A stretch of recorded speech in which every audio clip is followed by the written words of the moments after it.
A Colorado sheriff's office shared video of an unusual suspect, a bear committing an unusual offense, breaking into jail. Really?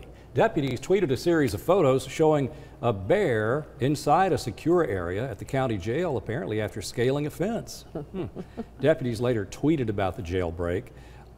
They said the bear ran up a tree and ran away on foot, and those oh-so-clever deputies also said the animal, are you ready? Yeah.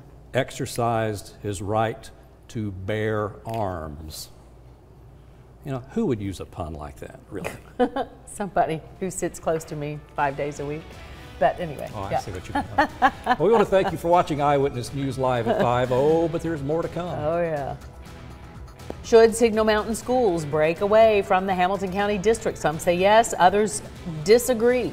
Plus, protests turned violent as world leaders gathered at the G20 summit in Germany, one day before President Trump's first face-to-face meeting with Russian President Vladimir Putin.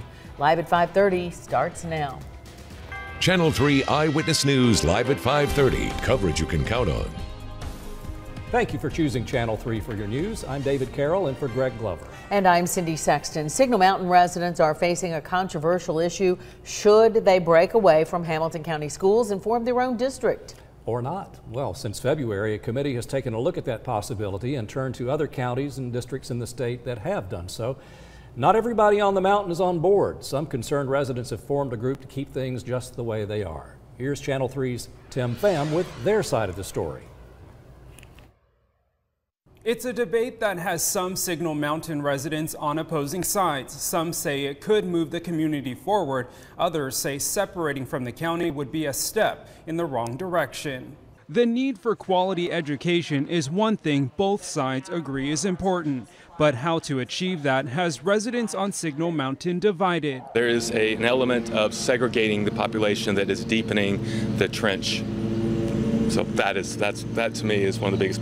We can, as a collective, work better than as an individual entity, Signal Mountain, that is. That's just one reason why residents with Stay with Hamilton County Department of Education says the split shouldn't happen. Last week, members of a viability committee traveled to Shelby County to see how to break away. 3 districts broke away from Shelby County schools in 2013. They didn't have to go through layers of bureaucracy to problem solve, that they could make decisions based on their needs. Each of those Shelby County districts raised taxes to be able to break away. Michael McCamish says the committee didn't get all the facts. They were given the red carpet, and they were told what they wanted to hear, that it's a great thing to do.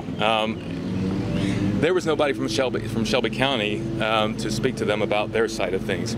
In total, the proposed district would include about 2,500 students from Signal Mountain, Walden, and unincorporated parts of the county. McCamish says his community is bigger than just the mountain. He wants to see all students succeed. Or do we want to see only part of Hamilton County excelling, other parts continuing to be struggling?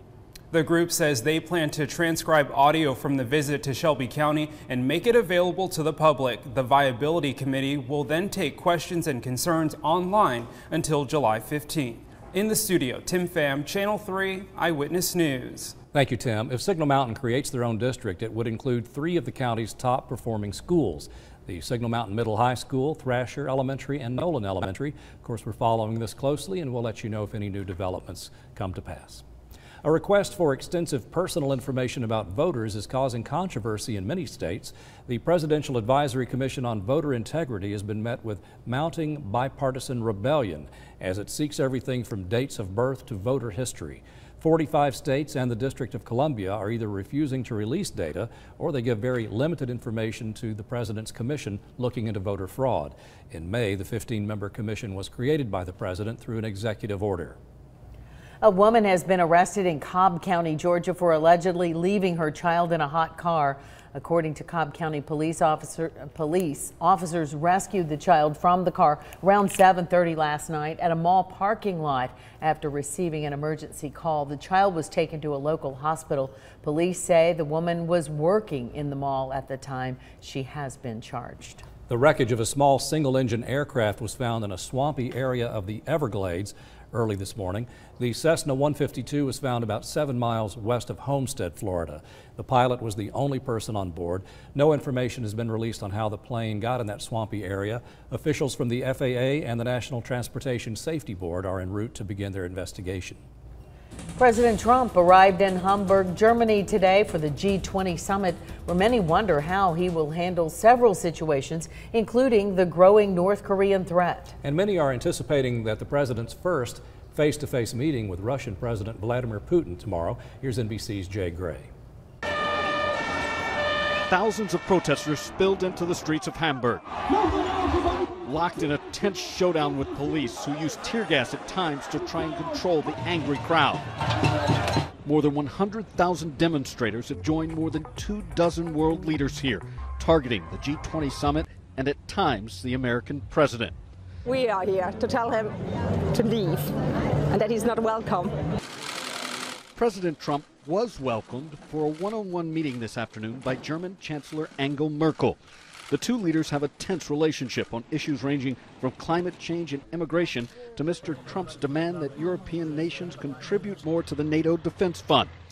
America loves Poland. The president began his European trip in Poland, addressing a huge and very friendly crowd. Some of the loudest cheers coming as he discussed Russian involvement in the region. We urge Russia to cease its destabilizing activities in Ukraine and elsewhere. Russia continues to be a central theme for the president, today acknowledging what U.S. intelligence agencies have been reporting for months, that Russia did interfere in the 2016 presidential election. I agree. I think it was Russia, but I think it was probably other people and/or countries. And I see nothing wrong with that statement. In none of his statements today did Mr. Trump refer to Vladimir Putin by name on the eve of his first face-to-face meeting with the Russian president. Jay Gray, NBC News, Hamburg, Germany. Ahead on Live at 5:30, it's not just a treat for our sweet tooth. Now your nose, yeah, I said that right, can enjoy chocolate as well. We'll explain. And later you can take photos and videos of the upcoming solar eclipse. Yes, you can do that with your iPhone, but maybe not how you think. And I'll be telling you how much more rain we're going to see over the next couple of days, and we'll take a little peek into the weekend too on my 7-day forecast.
Channel 3 Eyewitness News traffic sponsored by CHI Memorial. Schedule an annual wellness checkup today at one of our more than 30 locations. Visit chimemorialmedicalgroup.org to find a physician near you.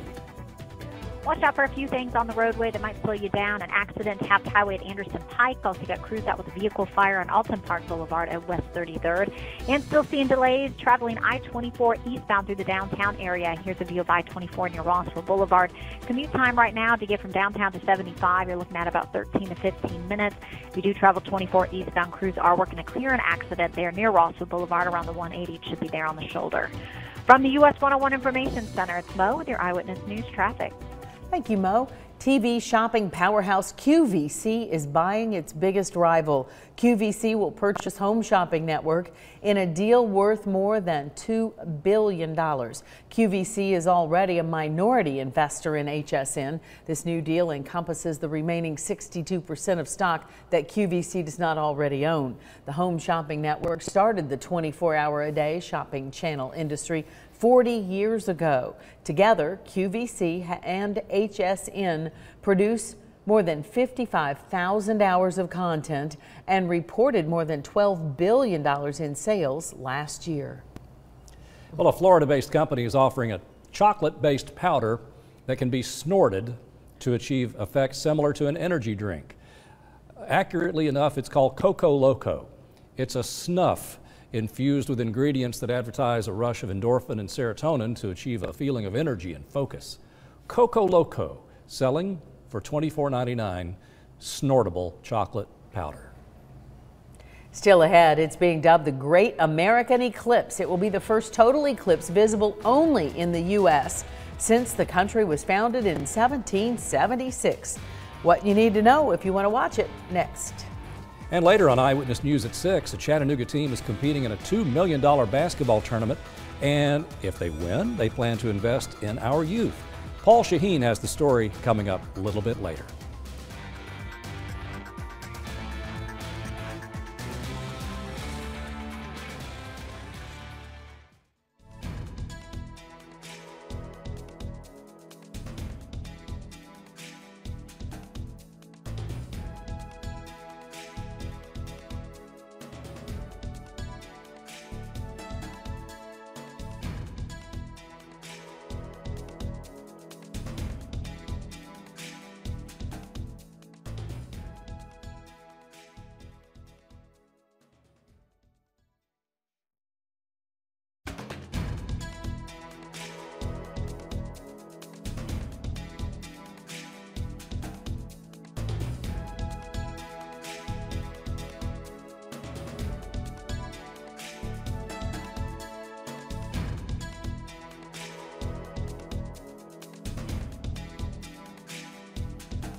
Channel 3's total eclipse coverage is brought to you by Green Form. Call today to go solar at your home or business. On August 21st, day will turn to night as the moon completely blocks the sun for about 2 minutes. And we're in a pretty good path right here. You know, in the prime spots, you'll even be able to see the stars. Channel 3 meteorologist Brittany Beggs talked to a UTC professor to get all the scoop on this big event. With the upcoming total solar eclipse, I spoke with a few professors from the University of Tennessee here in Chattanooga. They were able to shed some light on the darkness that will happen on August 21st. Around 1:30 or so in the afternoon, weather allowing, the sky will become dark because people will see the sun being blocked out by the moon. Dr. Bob Marlowe was able to give specifics on what people can expect during totality. They will feel the air temperature drop 10 to 15 degrees. They will see the stars come out. They will see what are called ripple shadows run along the ground. The ripple that takes place is the result of diffraction. Marlowe explains that when you have any type of light that is brushed by a sharp object, in this case the moon, it results in an optical effect of dark and light ripples. If you're planning on staying in Chattanooga and wanting to head to the Jones Observatory, they'll be closed, and here's why. This is such a once-in-a-lifetime opportunity. I think I owe it to myself, my wife, and the people owe it to themselves to go a few miles north. We're talking Athens, Sweetwater, Spring City. Jack Pitkin is the director of the Jones Observatory. He tells Channel 3 Chattanooga is just on the edge of totality. I asked what this meant for Chattanooga, and he gave us an honest answer. It'll be about 99+% here. I don't know what the difference is going to be. One thing is for certain, no matter if you're in the path of total or partial, eyewear is a must from 1 p.m. until 4 p.m. So make sure you do have glasses like these prior to August 21st. For future solar eclipse stories, you can go to our website, WRCBTV.com. Reporting in Chattanooga, I'm meteorologist Brittany Beggs for Channel 3 Eyewitness News. Thanks, Brittany. A total solar eclipse happens on a given spot on the planet only once every 375 years. By the way, we have a special section on our website, WRCBTV.com. You can find all you need to know about the upcoming eclipse. Now let's check in with Paul Barris. He's been keeping an eye on that as well as what we're facing today. Paul? That's right. A few showers left over right now across the metro area from about Cleveland to Dunlap over northern part of Hamilton County. Just south of Dayton, though, and some showers not too far from 10 Mile, pushing off towards the east.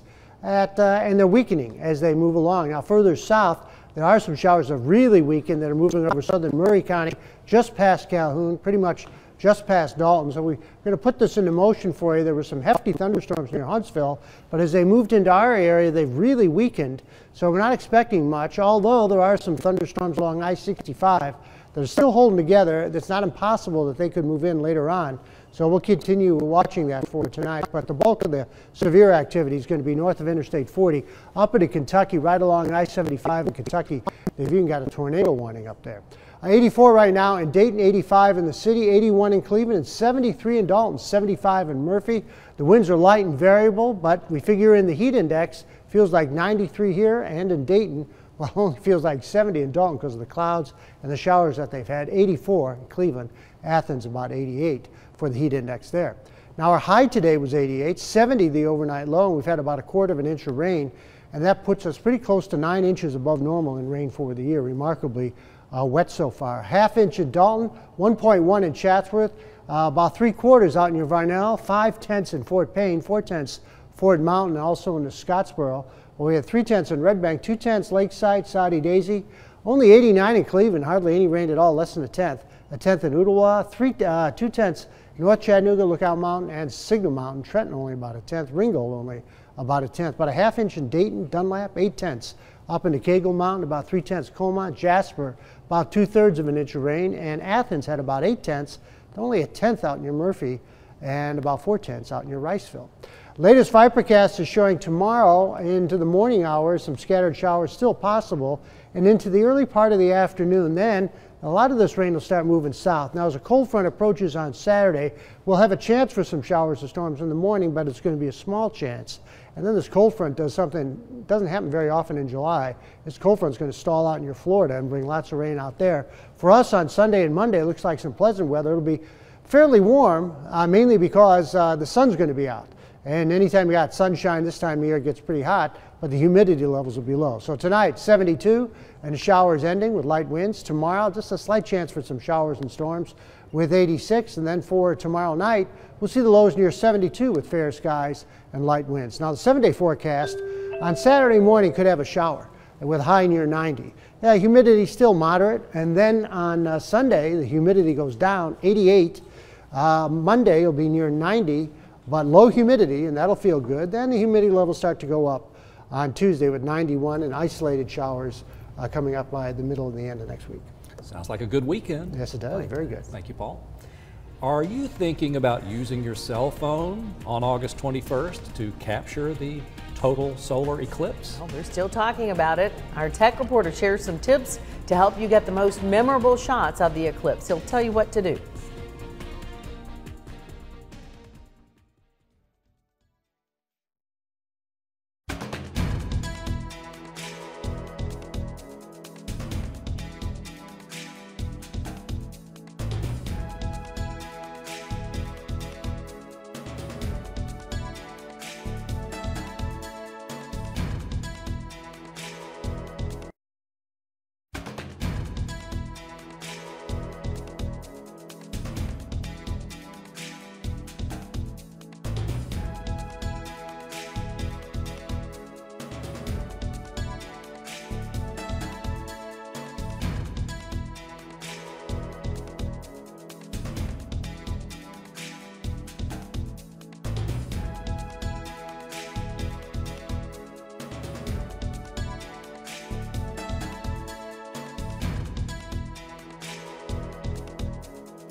So I depend on Sorensen, which requires high-speed internet. I upload a lot of music videos for the deaf and the hard of hearing. With EPB, I upload and I'm done. It's just the fastest internet connection that I've had, and I will never go back. Never. There's never been a time that I've had to call or even email that I haven't gotten an answer right away. I love my EPB. Well, the countdown to next month's solar eclipse is underway, and people are beginning to make viewing party plans. Yeah, right in the middle of the afternoon. Why not? And you may also be thinking about how you'll take pictures of the eclipse without damaging your camera on your phone, and especially without damaging your eyes. Can you take pictures and record video of the eclipse with your smartphone? Well, we have you covered. Our consumer technology reporter Jamie Tucker says yes, sort of. Like, I know shooting 4th of July fireworks is nothing like shooting a solar eclipse, but if you do want to get some great shots of the eclipse next month with an iPhone or another smartphone, you can learn a little bit from something like fireworks. Your best pictures of the eclipse from a phone is going to be of people. Just like a fireworks show, the memorable pictures are of the kids and friends watching. Consider setting up your phone to shoot a time lapse. You'll want to put the phone in airplane mode so it isn't interrupted by a phone call. Time lapse videos look terrible if the camera is shaking, so use a tripod or one that wraps around a chair or a tree. You might want to set up one camera facing your friends and another one set behind them at a lower angle so you get some of the darkening sky. Shoot with the phone sideways sideways rather than up and down. If you do try to take a photo of the sun during the eclipse, remember it can damage your phone's camera, not to mention your eyes. If you are fortunate enough to be where the moon totally covers the sun, turn off the flash. That'll dampen the effect of the blackness close to you and distract everyone around you. Don't expect much from the photos taken from your phone. Practice shooting the moon to get an idea of how big it will appear in your smartphone lens. I took these during the last supermoon, and it appears much smaller than what you see with your eyes because smartphone cameras just don't have the lens for it. What you don't want to do is miss the solar eclipse because you're fooling with a smartphone camera. Set it up, point it at some friends, leave it alone, and then look at the millions of photos and videos that are going to be posted afterwards from professional photographers. You don't want to miss this. It's once in a lifetime, right?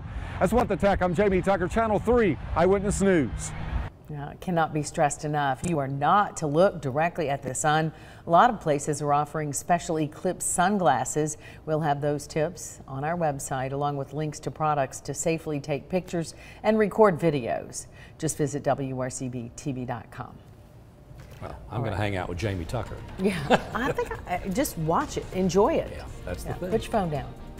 That's a good idea, and we're coming right back with more. What the Tech is brought to you by Gig City's only local provider of the fastest internet and sharpest HD TV, EPB Fiber Optics.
Traffic moving a little more smoothly than it was a few minutes ago. That's a step in the right direction. 3 of the 6 so-called large cars recently tested by the Insurance Institute for Highway Safety have qualified for top safety. The Lincoln Continental, the Mercedes-Benz E-Class, and the Toyota Avalon all earned the Institute's highest safety awards. In order to do so, these cars had to earn good ratings in 5 different crash worthiness tests, and they must have a front crash prevention system that gets a superior or advanced rating. So we salute those particular vehicles. All right, absolutely. Here's what we're working on for you coming up at 6. As partners in all of this. And that is typical of Chattanooga. That is what we are seeing now. That's Deputy Chief David Roddy, and he credits the community's help in the arrest of 2 people in connection with a double homicide off Shepherd Road last month. We'll have coverage on the police department's latest developments. We now know the identity of the woman whose body was found earlier this week in Etowah. She is the same person in a missing persons case. We're just trying to deal with, you know, just